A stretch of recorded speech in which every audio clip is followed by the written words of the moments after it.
Hey everybody, and welcome back to We the Revolution. It's Act 3, Day 9, and the revolutionaries still don't like us very much. But we're holding our own, I hope. Cross my fingers. Oh yeah. Our wife. Who... we can't even tell what happens. We don't know how the numbers change.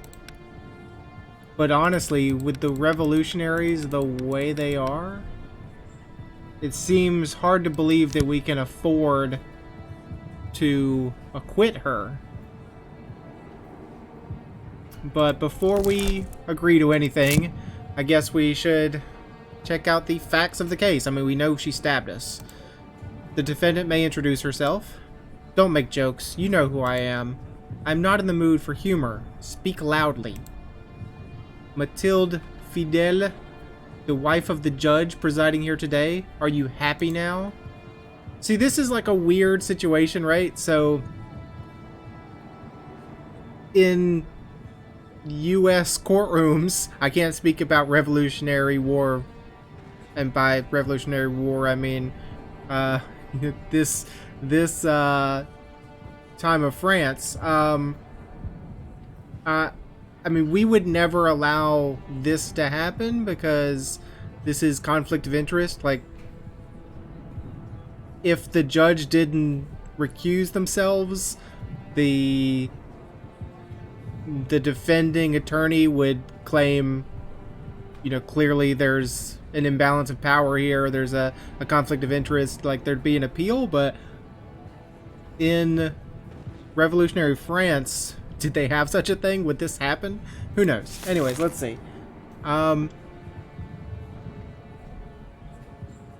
The defendant as well, you know her very well, Monsieur le Juge, and you know best what she is accused of, but as a diligent clerk I shall continue for the sake of thoroughness. She has been accused of attempted murder. Yesterday, Mathilde Fidel used a kitchen knife to stab her husband, Judge Alexis Fidel, at the entrance to the Revolutionary Tribunal. According to witnesses, she was overpowered immediately and without trouble, as the defendant quickly threw her weapon to the ground and offered no resistance. Unfortunately, I have to record an additional piece of information. It seems the defendant had an affair with the former Commander-in-Chief of the National Guard, Francois Henriot. Didn't see that one coming. I was able to determine that they were seen together several times after he applied for the position as Commander-in-Chief. When we searched Henriot's apartment after his death, we found letters suggesting a relationship with a married woman. They contained no names, so it was not easy to ascertain who the commander's lover was. But now we have no doubt. At the same time, a potential motive for the murder has been revealed. As we know, Henriot was killed after a skirmish defending Robespierre from our troops. As for other gossip concerning your family relations, I will remain silent, as you know more than I do about what is true. So, was she really having an affair with this guy, and then after basically we caused his death by going after Robespierre? Is that the motive? That we killed her lover, and so she went after us? Is it because of the plight of our children? Is it just because she has had problems with us for much longer than this? Who knows? But let's unlock some questions if we can. No traps. 6 questions to reveal and 2 possible mistakes. Course of events, motives, offender's personality, and method. The weapon is definitely a method. There you go. No resistance during arrest. Defendant's affair, lover's death, family relations. Lover's death might be the motive. That's what they're calling the motive. Okay. No resistance during the arrest is the course of events. It's not the course of events. It's the offender's personality. Okay. Defendant's affair is course of events. It's also more things. All right. Family relations is the motive. And defendant's affair is also a motive. Okay.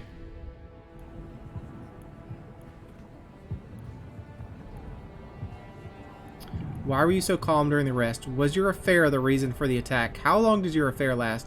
How did you choose your weapon? When you had your affair, did you consider the impact it would have on your family? I mean, that's something that the spouse might say, but that's not something the judge would say. That's not part of the crime. How did you react to the death of the traitor?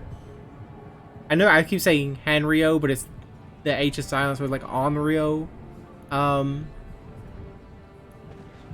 Let's ask her about the affair. Was your affair the reason for the attack? You really know nothing about your own family. Answer. Restrain yourself, Antoine. My affair was not the reason, but yours were. Your affairs with women, power, money, and alcohol, you weren't able to hide them, and you didn't want to give them up. Hey, we didn't have any problem with women. We weren't womanizing at all during this whole playthrough, so at least for the past little bit that we've been controlling Alexei here, he's not been a womanizer or an alcoholic. I mean, power and money we might have been getting a little bit, but that was the course of the plot, not our choices. There were no affairs. No? And your lust for power? You crave it. How many people have you killed to get it? You are insinuating. I'm insinuating nothing. I'm stating a fact. Your lust for power has led our family to the brink of disaster, and you ask me about my affair? Well, how did you react to the death of the traitor Henriot? I mean, if she's just said that had nothing to do with it, then this question is kind of moot because she's already declared that Henriot wasn't a part of it. So, how did you choose your weapon? How long did you... Why were you so calm during the arrest? Maybe we should ask that. I stabbed you in public. How could I escape? That is true. You stabbed your own husband. Did you even feel anything? I only feel sick when I see my husband. It has been like that for a long time now. So you feel no remorse or crisis of conscience? My only regret is that I stabbed him too lightly. A real beast. And you are telling me this to my face? You deserve to die. Who else could say that to you? Well, let's ask about the murder weapon. I didn't think long. It was supposed to be something sharp and effective and easy to have at hand when I needed it. You speak of the matter without any emotion. What do you expect? You wanted to make the choices, but which ones? You become someone above everyone else, and have been given the possibility to choose who will live and who will not. But unlike us, you don't want to suffer the consequences. It's almost made you like God, as he is the only one free from the burden of his choices. But you are still human. You want special treatment, and yet you are only one of millions. What makes you feel more important than those who have helped to elevate us? Who are you talking about? Your blind desire to decide has made you a fly in their ointment, but necessary to achieve their work's perfection. You want power, you want to get to be first, and yet you will only get what you give. Are you trying to say that, are you saying that we're being manipulated behind the scenes?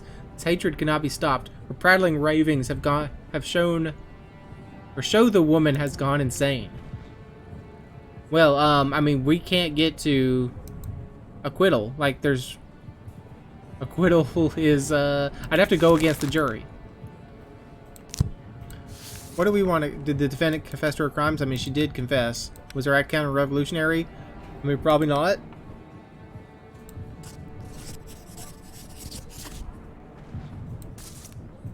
I don't need to know about the affair. I don't need to know, would you consider this? I don't know about the death of the traitor Henriot. I mean, I hate to say it, but our wife did try to murder us in public, uncoerced, apparently. Maybe. Hold on. Was it uncoerced? I haven't seen my son. Is my son being held hostage? and they're like, hey, you, I'll murder your son if you don't go stab your husband. That's a possibility, but we don't have any evidence of such. If that happens to be the case, I'm gonna feel bad. But with the evidence presented to us, like, it's pretty clear, cut and dry. She attempted to murder us. Unless she didn't attempt to murder us, she made a show of it. She legitimately didn't stab to kill, and then she put her hands up because she wanted to live. She needed to show the action of, hey, I did what you wanted to do. I stabbed my husband, but I wasn't going to go through with it and kill him, but I just didn't want you to know it. Evil person that's holding my son? I don't know. Am I overthinking it? Yes, probably. Am I going to give her the death penalty? I mean, yes. I think I have to.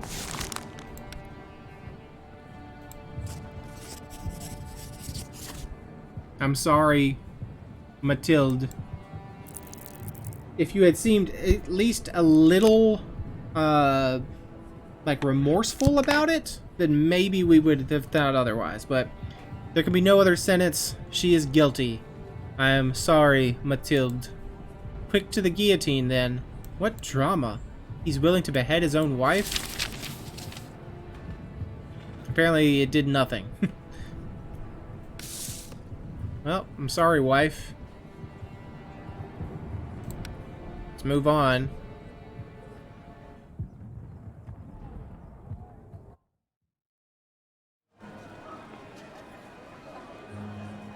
Should we give a speech at the decapitation of our own wife? I think in reality we would probably want to skip the speech, and we wouldn't want to have a big grand showing of, hey, we're chopping off our wife's head. But because there might be, I don't want to skip it if this is a special speech related to this event. Like, a lot of the other ones seem to be very generic, but this one might be written specifically for this, so let's give the speech. And I'll use a point. Attached. The crime. Let's be manipulative. Defendant is carefree, so we'll be careless. Withdrawn, so we'll do aggression. There you go. Perfect. Perfect. Perfect.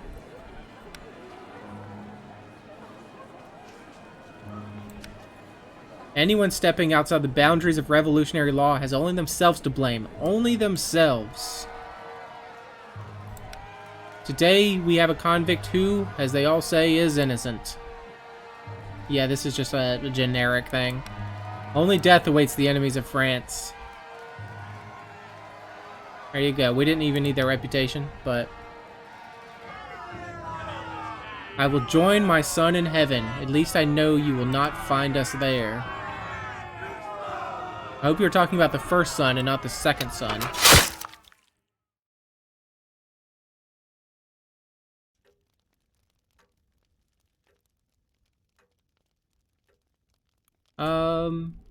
We can draft. I think we do need to draft some soldiers.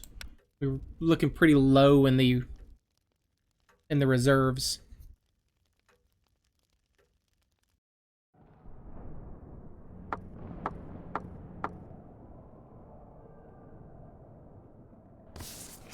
All right. Got 4 additional leve and masse, I guess, from our drafting. Okay, so you're pushing it on here, you're pushing it on here. Immortal. What is immortal? 2 assassination attempts and yet you still live? The new enlightened society claims it does not believe in superstition, but the streets whisper that you cannot be killed. Influence +2, reputation +2, common folk +4, aristocrats +4, revolutionaries +2. I'll take it, thank you. So you're pushing forward into here, which is kind of ridiculous. Why would you do that when you can push? I mean, I'm assuming your ultimate goal is here. Why would you push out when you could push in? But, whatever. You're pushing to a normal way, and no one on the edges. There's no sneaky attacks, no sneaky flanks. All right, so let's go ahead and do this one. Large troop versus large troops. 90% effectiveness versus 67. They have a lot of cannons. Holy balls.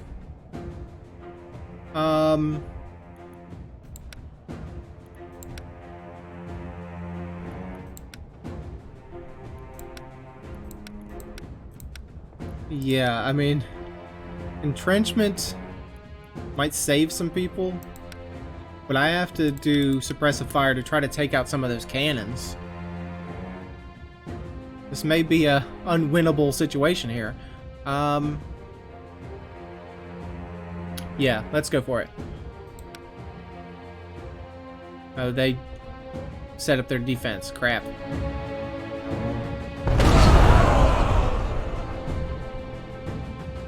Well, at least their cannons, by defense, they have a penalty to attack. Oh, I didn't shoot the back row. I thought I was shooting the back row. That's my mistake. I made a mistake there. Definitely made a mistake. Alright. Yep, so that was a big flub for me. I have to go for defense. And just try to drag this out as long as possible.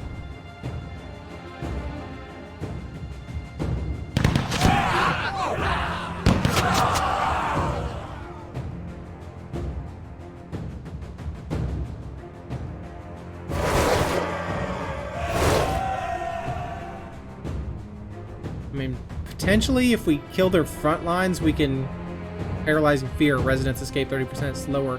If we could defeat their front lines, maybe we could push the artillery with our troops, with our frontline troops, but definitely should have paid more attention to these lines here on the first turn. It was definitely my mistake.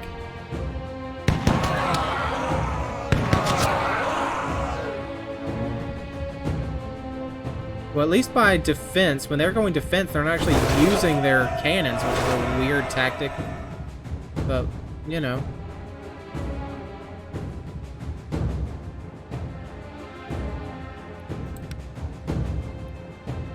I guess that was my problem for not using defense before, because it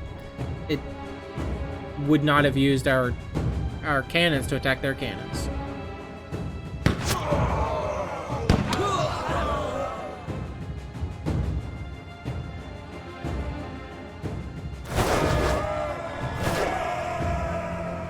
Well, come forward, sir.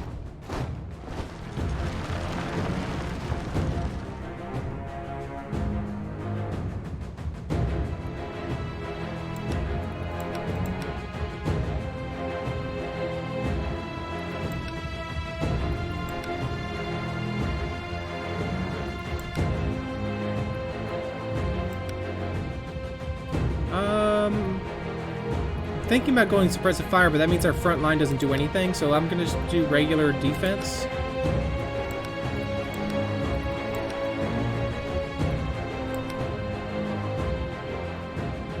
And against their defense, I mean, that's a stupid tactic.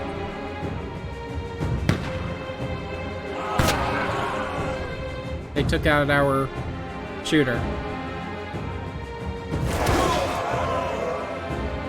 And unfortunately, now we don't have a back row to attack their cannons. So I'm gonna go full defense again. Oh, now they're finally gonna shoot with their cannons, so we're gonna lose. Probably.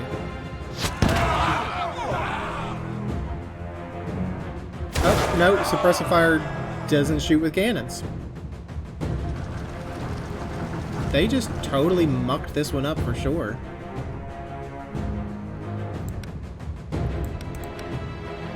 Except now they might be able to shoot us. So I'm going to go defensive just in case. Oh yeah, now they're going frontline assault, so they will shoot us with their cannons now.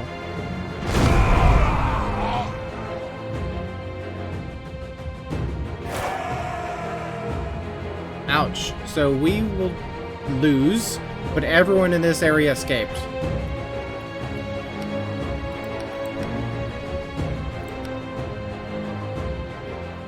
Yep, we lost this zone, but that's fine because there's no civilians here.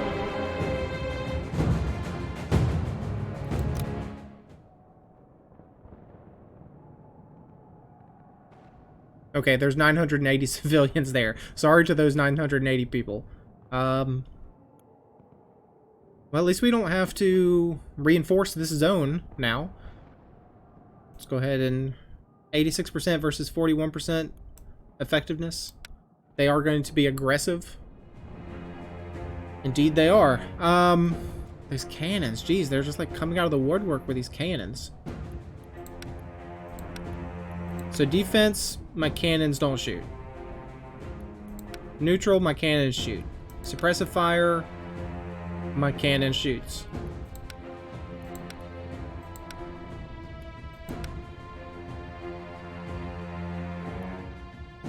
I mean, I need suppressive fire.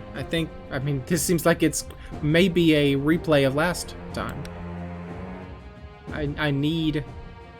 Except they're gonna they're not gonna pick the defense every turn, and they're gonna wipe me out with his freaking cannons. Oh wow, what the heck happened there? How did we survive that?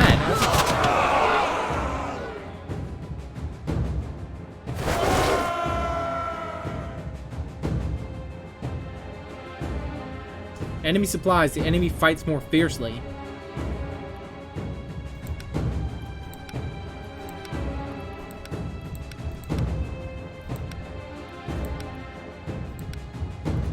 I'm all for a frontline assault. We've got them on the run now.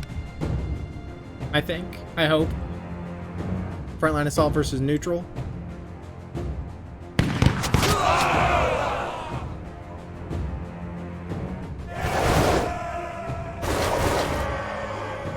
That was pretty deadly to us.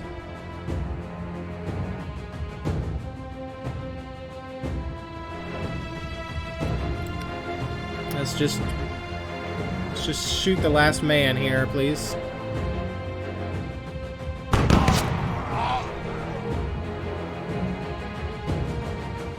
Alright, that was way better than the previous battle. I don't have a cannon to replace that lost cannon. So let's look at the numbers. We need to replace 4 people. We've got 4 infantry, musketeer. I mean, I'd like to give you maybe some more.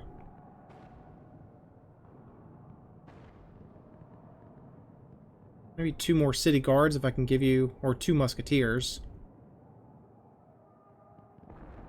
Can I give you just a couple musketeers? Well. And then just fill in with 1 more infantry. There you go. So we have a lot of shooters. 7 shooters in behind 5 infantrymen.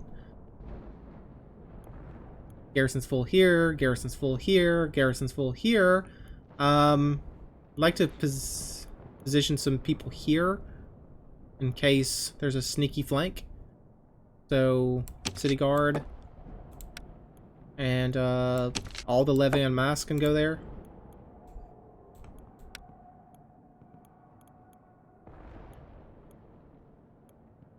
Well, I guess that'll do it. So, end the day, please.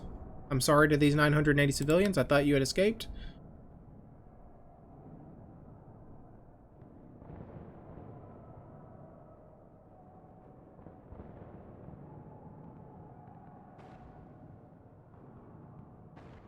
Two days left before relief comes.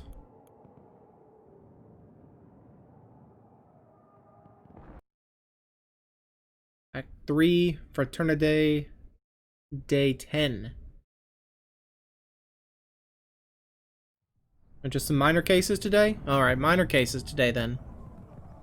Aristocrats +4, revolutionaries +1, common folk +3, reputation +6.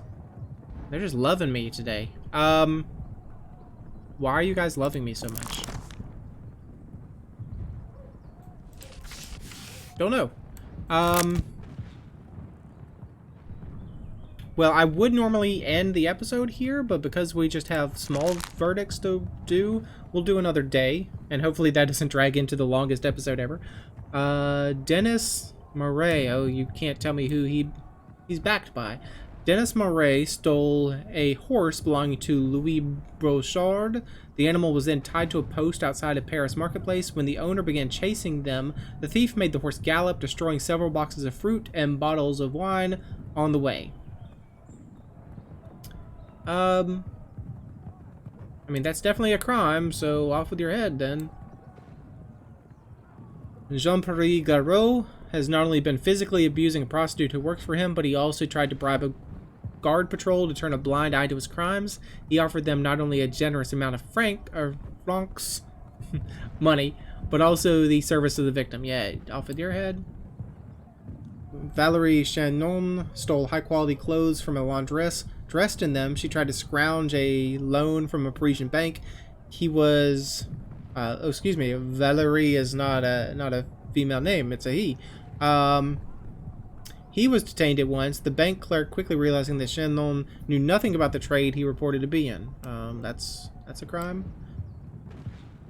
Arnaud Carrel and Theodore Crozier sold a large number of barrels of wine to a local merchant. They allowed him to try wine from a few marked barrels. Later, he found that the other containers were filled with water taken from the river.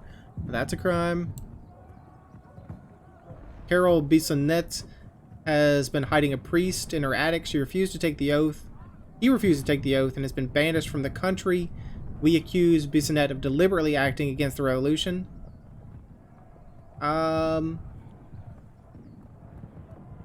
gonna go not a crime on that one. That was bad for the revolutionaries. Okay, so you're backed by the revolutionaries, so no matter what, I have to let you go. See what happens, Carol. Jules Wilmart and Vincent Varlet were hired by one of the Parisian mobs to collect debts from a number of young thieves. They took the money and shot the debtors. The bandits were detained when they tried to run away with the money. That is a crime, but for the sake of the run, I have to let you go.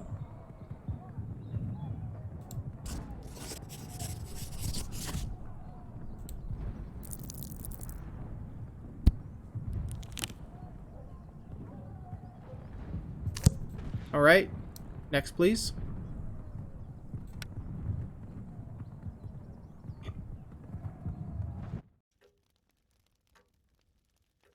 Hello, Father.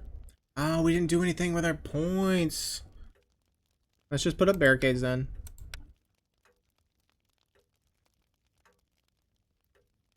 I need to do that before I go through the battles, or else I will definitely forget.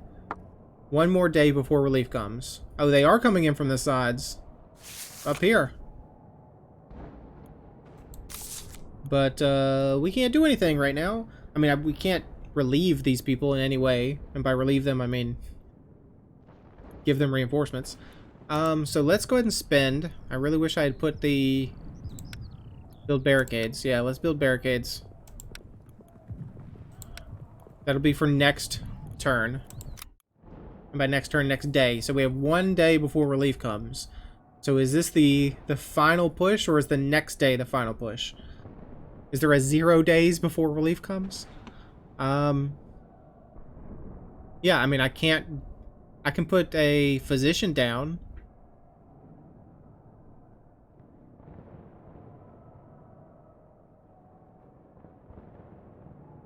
This is a very bad mix right here.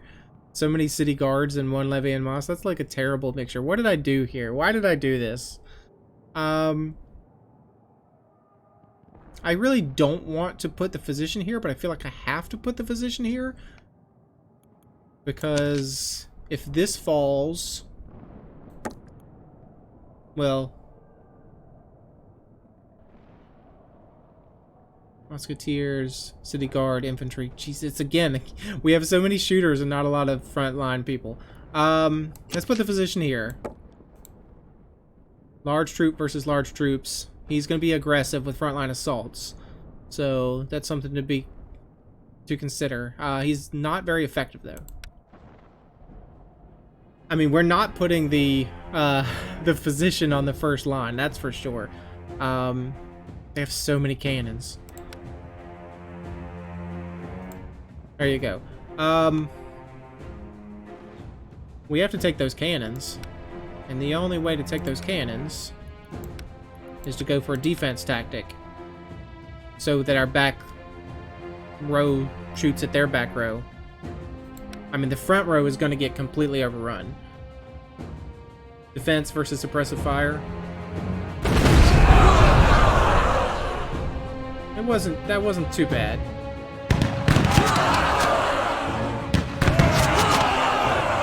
That was pretty bad.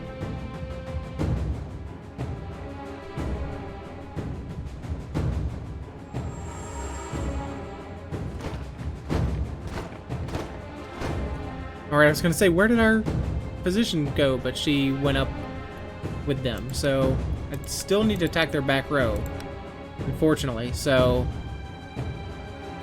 we're not going to shoot anybody on the front, which is not cool. But I have to take out those shooters. I feel like this place might fall.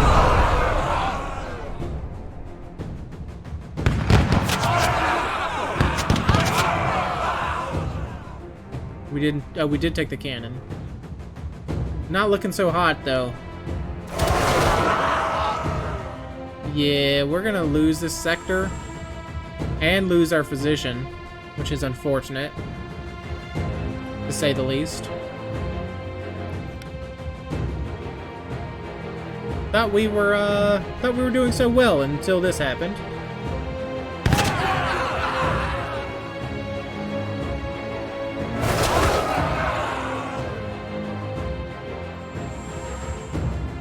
The only thing we could do is, again, yeah, just wait out, save time, and just try to get as many survivors out as possible as we fall.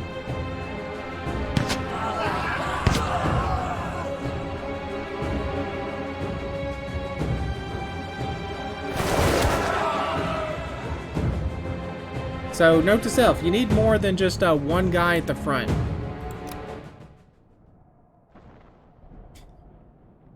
Alright, that's bad. So,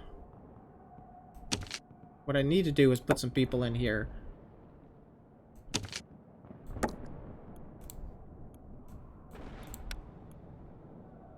I don't think I can afford another physician, unfortunately, because I think it costs 5.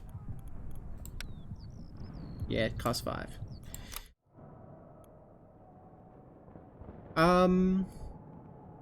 And put 6 more people here. So that would be... I have the infantry. I need the musketeers. The city guards.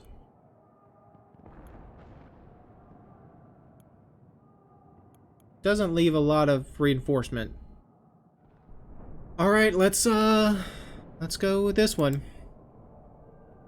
Large. He's much more effective than the last guy, so... But they have no cannons. And our poor lone guy in the front. I feel so sorry for him.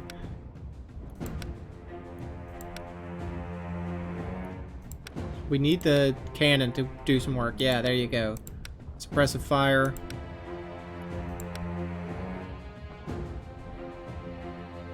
Let's do that.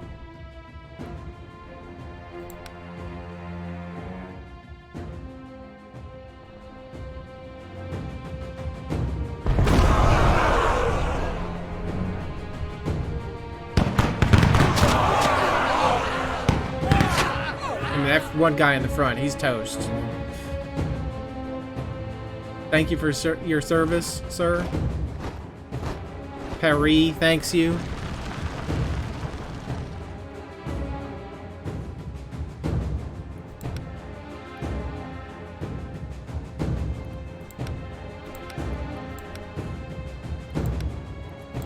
I mean, I guess suppressive fire is the only thing that really uses the... Well, that uses the cannon, but I need to get rid of the back guy.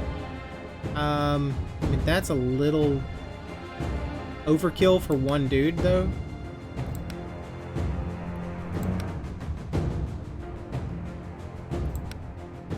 I guess we do suppressive fire.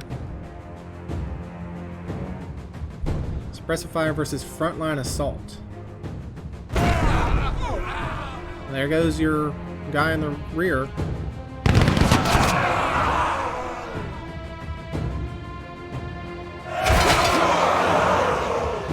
Alright, I think we might have this, thankfully.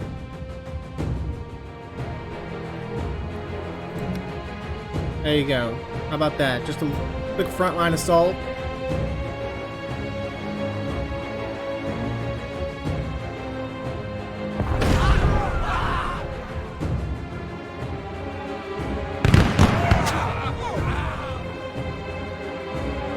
Boy, a whole bunch of city guardsmen or whatever those are, they really do some work.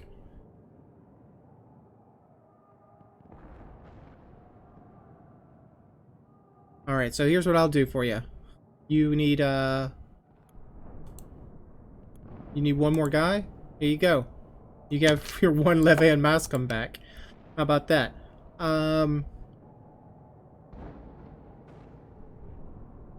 City guard is blocked, so... I mean, we can't put any more people in there, so... 83 versus 55. Large troops versus large troops.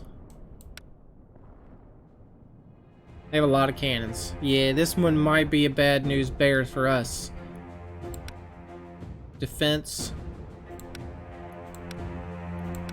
Yeah, we need to hit the back there, so we definitely need to go defense. Because nothing else shoots the cannons. Defense it is. Defense versus entrenchment. Haven't seen that tactic used yet.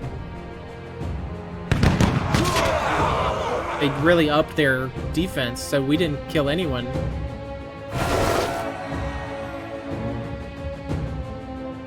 So they're playing the long game on this one.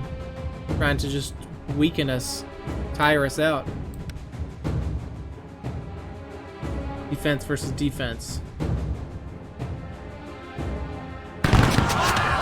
Good for us, that means their cannons don't fire.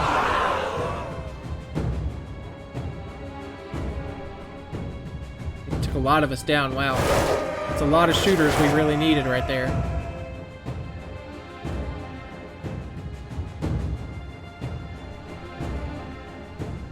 Let's go defense again. Defense against defense. It's not looking so hot.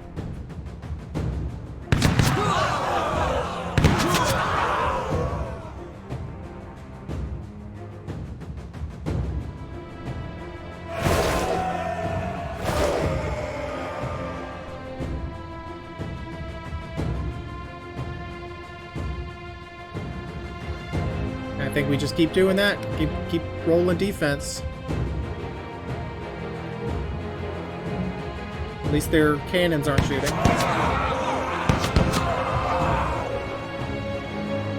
Well, there goes the cannon.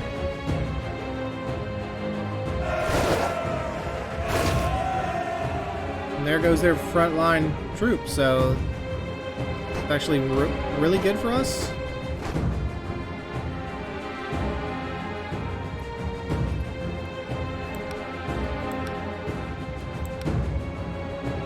I mean, let's just go all in for a frontline assault then. Try to finish this up.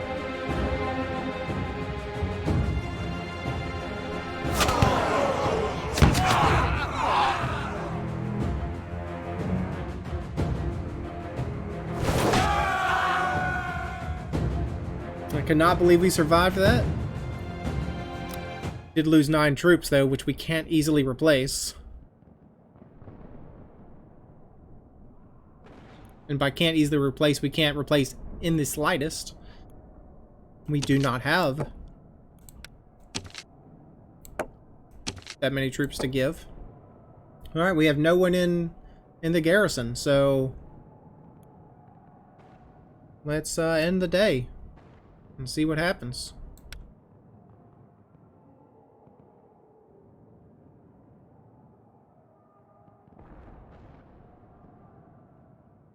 Unfortunately, everyone over here gets murdered.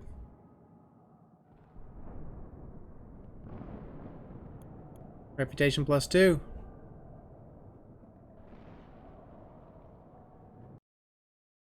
Achievement unlocked. Logistician. Hello, sir. No cases at court. Tonville has disappeared. The jury did not show up. Everyone is looking for a dark nook of Paris to curl up and hide in. Do not expect any cases to judge, not as long as Paris is under siege. Well, I think this is probably where we end the episode, and it sounds like next episode will be the final one in this series. So, thanks for joining me. Hope you enjoyed it, and hope to see you again next time.